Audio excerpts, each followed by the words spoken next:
Buongiorno ragazzi e benvenuti in questa nuova esplorazione. Come probabilmente avrete capito dalle immagini, mi trovo all'interno di una cava abbandonata.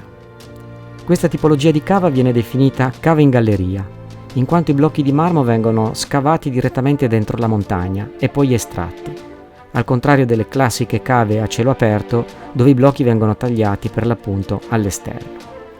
Pioniere di questa tecnica, un cavatore e imprenditore di Carrara, Carlo Dell'Amico, detto anche Carlone. E furono proprio i cavatori di Carrara a portare questo mestiere in Valle d'Aosta. Questo sito è stato presumibilmente abbandonato verso la fine degli anni '80, almeno stando ai registri di manutenzione. E qui vediamo la probabile causa: instabilità del sito. Carlo Dell'Amico ha anche promosso quello che viene definito turismo in cava, scavando nel 1963 la galleria Ravaccione, visitata tutt'oggi da migliaia di turisti tutti gli anni. Come potete vedere, comunque all'interno di questa cava le crepe si susseguono.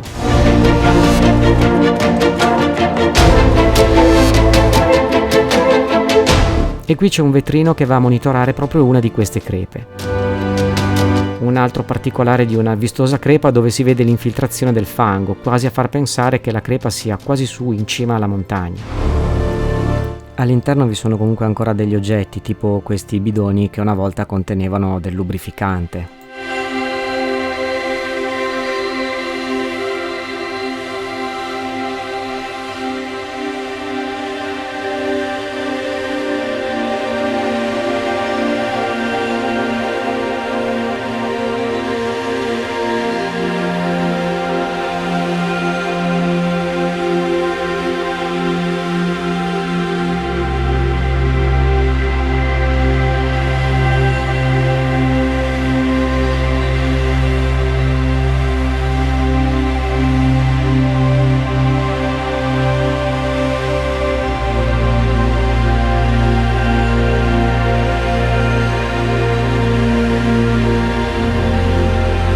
Inoltrandoci poco al di fuori della cava, troviamo quello che era uno degli strumenti indispensabili al funzionamento della cava stessa, ovvero la gru, che era destinata alla movimentazione dei grossi blocchi di marmo.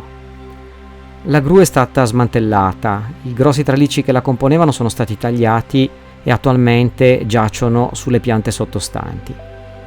Di questa gru possiamo però ancora osservare ad esempio due dei motori che servivano alla movimentazione della gru stessa, parte del quadro elettrico,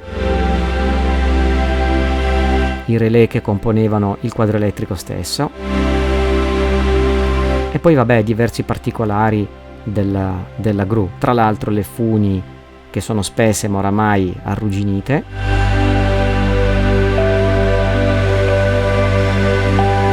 e inoltrandoci poco più avanti troviamo adagiato su quello che dovrebbe essere un deposito degli attrezzi il traliccio giallo che componeva la gru. Questo credo che fosse un piccolo magazzino.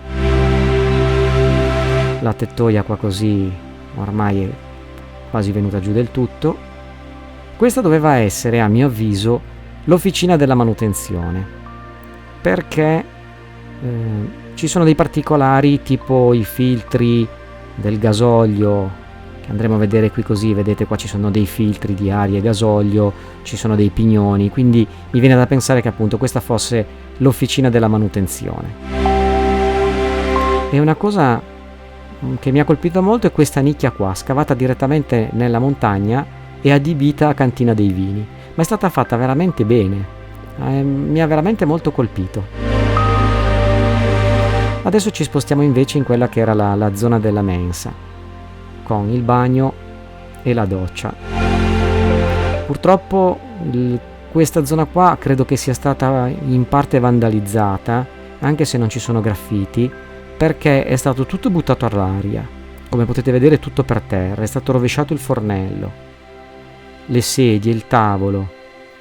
Anche all'esterno in realtà regna abbastanza il caos. Questo è un altro pezzo molto interessante invece, perché è un motore diesel 3 cilindri che alimentava il generatore. In pratica questo era il gruppo elettrogeno della cava stessa.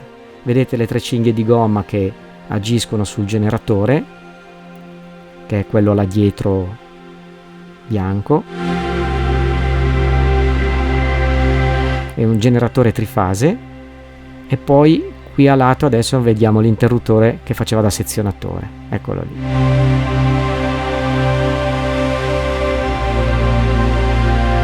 Bene ragazzi, siamo quasi arrivati alla fine della nostra esplorazione. Allora volevo ringraziare Fabrizio e Mariano che mi hanno accompagnato in questa splendida avventura, Davide per avermi segnalato il sito, e a me non resta che salutarvi e rimandarvi alla prossima esplorazione ringraziandovi per essere arrivati fino qua. Ciao ciao!